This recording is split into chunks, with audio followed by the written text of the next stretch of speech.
In this case, we will share together two different types of hysteroscopic pathology. The patient had a previous history of a cesarean section, followed by intrauterine adhesions and secondary infertility.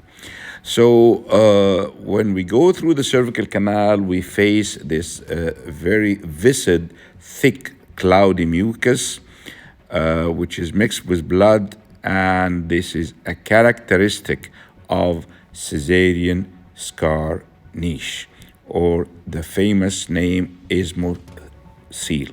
So, slowly going through the cervical canal, don't go quickly, otherwise the cloudy mucus will cover the lens and you might go into a forced track or a perforation. So, the very important first tip in insertion, give it time and use whatever proper or maximum fluid jet to clean the cervical mucus.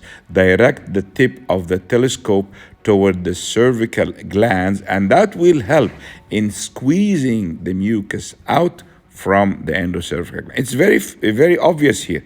You see here, I'm spending much more time in the cervical canal before entering the cavity, and using, as I said, the force of fluid jet to squeeze the mucus out and clean the cervical canal.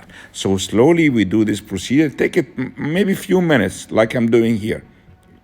The cervical mucus looks like a threads. It's very viscid, and it might cover the lens and you go into a wrong direction. Follow the lines of the endocervical canal.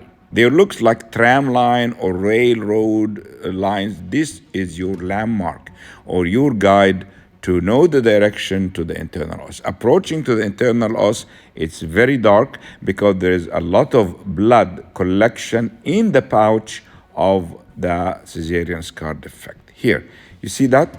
And in my opinion, this is the pathogenesis of the ismocele, which causes pain, infertility, continuous bleeding, because the mucus and blood collect in this pouch and continuously dribble and trickle all through the months, causing this troublesome, awkward, irregular bleeding.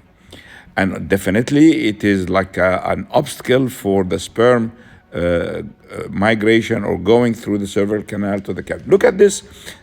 All these viscid, dirty mucus and blood was actually in the caesarean scar pouch or defect. Let's go in and see more pathology.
And as I promised you, we will share together more pathology in this case.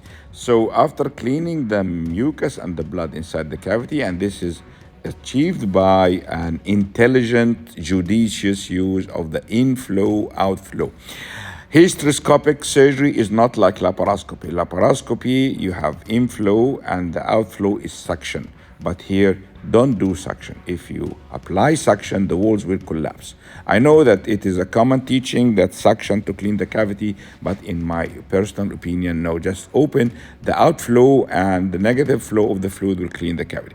Here you see an abnormal, bizarre endometrium. Look at this comma shape vessel. This is a dysmorphic endometrium. There are two opinions about this dark comma-shaped signs. Some people claim that this is a thrombosed blood vessels. Others say that this is an endometrial glands congested with blood. Up till now, I cannot put a clue without an evidence, but this is a dysmorphic endometrium. Maybe taking a biopsy can help. Looking inside the cavity, an identification of the topography is achieved by locating a landmark, which is a tubal ostium. And obviously, there is an intrauterine adhesions followed the cesarean section. This is a landmark, one tubal ostia, and there is a central band, thick band of adhesions. So, dealing with an intrauterine synechia or adhesions, there are two options: either to use the electrocautery resectoscope or the scissors, as I am doing here. Definitely, scissors are preferable because it inflicts less damage to the endometrium. Electrocautery cut, coagulate, and the heat thermal spread might affect the already weak, poor endometrium. So, working with the scissor actually requires more skills than working with the resectoscope. I mean in cutting, not in resection. Myoma resection is different.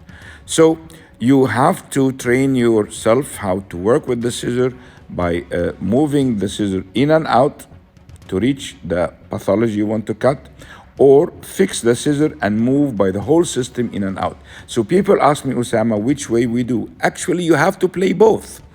You cannot apply, I get amazed in some training program, they say certain rules like only move the scissors in and out. This is not actually practical. Sometimes you need to fix the scissor position and move the whole system. Like now, I'm fixing the scissor and move the whole system in and out.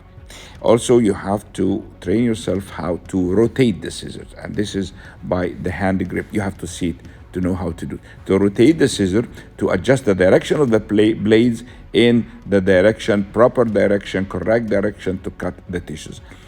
Meanwhile, the orifice on the sides, as I diagnose it as a tubal ostium, could not be the tubal ostium. Could be still there is an access to more deeper space. So how to know this is difficult to go by the telescope in this narrow opening. So just push the scissor through this opening like I'm doing here, and this will help you to know how deep is the way or the recess. Same like a blind man using the stick to know the road, okay? So follow the scissor procedure. I'm coming back with more and more tips.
in fact, dealing with this central adhesions very much looks like a uterine septum because it is thick, broad, and extend from one ostium to the other ostium.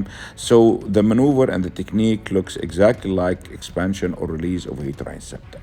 So because of the poor endometrium and the possibility of recurrence of adhesions, it is advisable to put a physical barrier to prevent coaptation of the walls of the uterus and to prevent reformation of the adhesions.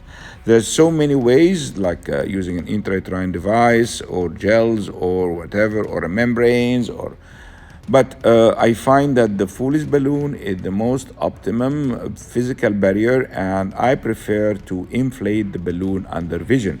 So this will help you how many milliliters to inflate. It's difficult to estimate that blindly because if you put too much, it will be very painful. If you put too little, it will fall down.